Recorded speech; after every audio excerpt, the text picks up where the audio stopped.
মৰমৰ ছাত্ৰ-ছাত্ৰীসকল মই আজি তোমালোকক ক্লাছ 4 ৰ তোমালোকৰ ইংৰাজী টেক্সটবুক বিগিনাৰ্ছ ইংলিছৰ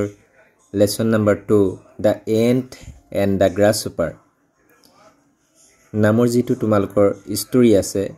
সেইটো অলপ বুজাই দিবলৈ লৈছো তোমালোকে মন কৰিবা the ant and the grasshopper ant মানে কি পৰুৱা আৰু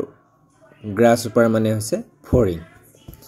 এতিয়া প্ৰথমতে কি দিয়া আছে discuss with your friend what the square is doing তোমাৰ বন্ধুৰ সৈতে আলোচনা কৰিবলৈ কৈছে এই স্কুৱেলটোৱে এই কেৰকেটুৱাটোৱে কি কৰিছে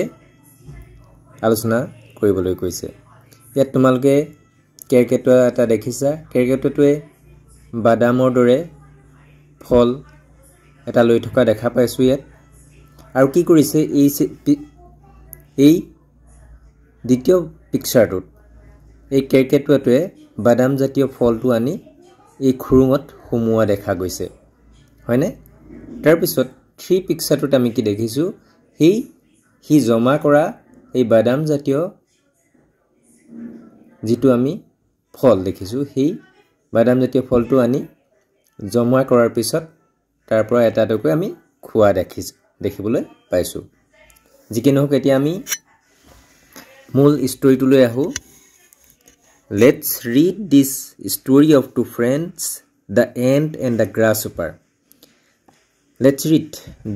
this story of two friends the ant and the grasshopper আহা এতিয়া আমি কি পঢ়ো দুজন বন্ধু the ant and the grasshopper পৰুৱা আৰু ফৰিঙৰ এটা সাধু হেতু আমি পঢ়ুৱা হা Hop the grasshopper and Annie the ant are friends Hop grasshopper the grasshopper সেই ফৰিংটোৰ নাম কি আছিলে হপ আছিলে এণ্ড এনি ফৰিংটোৰ নাম দ্য এণ্ট এনি কোন আছিলে পৰুৱাটো আছিলে আৰ ফ্ৰেন্ডস হিহঁত দুটা বন্ধু আছিল Hop loves to hop around from grass to grass. Hop loves to hop.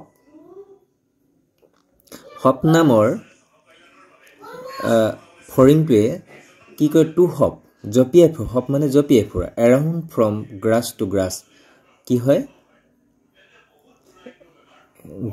ঘাঁহে কি কৰিবলৈ ঘাঁহনিত কি কৰিবলৈ ভাল পাইছিল জপিয়াই ফুৰিবলৈ ভাল পাইছিল He spends all his time in summer singing and dancing. He কি কৰিছিল কটাইছিল all his time in summer singing and dancing. Summerত কি হৈছিল সকলোখিনি সময়ে singing মানে গান গাই আৰু dancing নাচি কটাইছিল কেনে কৈছে সা ৰে গা মা লা লা লা What a nice weather. La la la. কেনেকৈ গায় সাৰে গামা লা লা লা What a nice weather. La la la. এনে ধৰণে হি গান গাই ফুৰিছিল But Annie loves to work hard all the time. কিন্তু এনি নামৰ যিটো পৰুৱা আছিল loves ভাল পায় কি to work কাম কৰি ভাল পায় work মানে হৈছে কাম কৰি hard কঠিন পৰিশ্ৰম কৰি ভাল পায় all the time গোটেই সময়খিনি She spends all her time in summer working and working. গ্ৰীষ্মকালৰ তাই গ্ৰীষ্মকালৰ বেছিভাগ সময়ে কি হয় কাম কৰি কটাইছিল It is winter now. এতিয়া শীতকাল winter মানে কি শীতকাল One morning এদিন ৰাতিপুৱা Hop gets up late. হপে পলমকৈ সাৰ পাইছে পলমকৈ উঠিছে He is looking for Annie আৰু হি এনিক বিচাৰিছে looking মানে বিচাৰিছে কাক বিচাৰিছে এনিক বিচাৰিছে তাৰপিছত চোৱা Hop sees Annie হপে এনিক দেখা পায় She is busy in the storehouse তাই ষ্ট'ৰ হাউচটোত ব্যস্ত আছিলে তেতিয়া গ্ৰাছহপাৰটো কি কৈছে গ্ৰাছহপাৰটো দেখিছা কি বুলি কৈছে Hello, good morning. Any hello' good morning any কি বুলি কৈছে হেৰা সুপ্ৰভাত এনি এনে কৈছে তেতিয়া এনি নামৰ পূৰ্বতে কি কৈছে চোৱা গুড মৰ্ণিং হপ সুপ্ৰভাত হপ হোৱাটছ দ্য মেটাৰ কি হ'ল তেতিয়া গ্ৰাছপাৰতে কি কৈছে I am very hungry will you please give me some food মই খুব ভোকত আছোঁ will you please give me some food মোক কিছু আহাৰ দিব পাৰিবানে তেতিয়া এনি নামৰ পূৰ্বতে কি কৈছে I have a good store of food মোৰ বহু পৰিমাণৰ খাদ্য জমা কৰি থোৱা আছে didn't you store some food for winter তুমি শীতকালৰ কাৰণে কিছু আহাৰ জমা কৰি নোথোৱানে তেতিয়া গ্ৰাছপাৰতে কি কৈছে no I didn't I spend my days singing and dancing no মই নথওঁ আই স্পেণ্ড মই কটাওঁ স্পেণ্ড মানে কটোৱা মাই ডেইজ মোৰ সময়বোৰ ছিংগিং এণ্ড ডান্সিং কি কৰি কটাওঁ কৈছে নাচি আৰু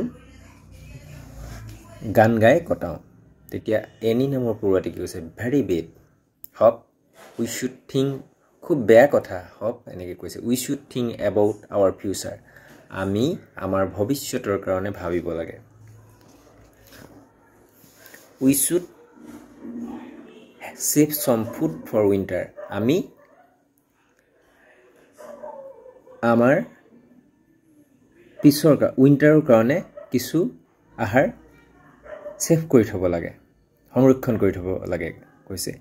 anyway I will give you some food this time যি কি নহওক মই তোমাক এতিয়াৰ কাৰণে অলপ আহাৰ দিম বাট অনলি দিছ টাইম কিন্তু এতিয়াৰ কাৰণেহে মাত্ৰ তেতিয়া কি কৈছে চোৱা থেংক ইউ ভেৰি মাছ এনি বহু বহু ধন্যবাদ এনি এনেকৈ কৈছে এই গ্ৰাছপাৰতে কৈছে আই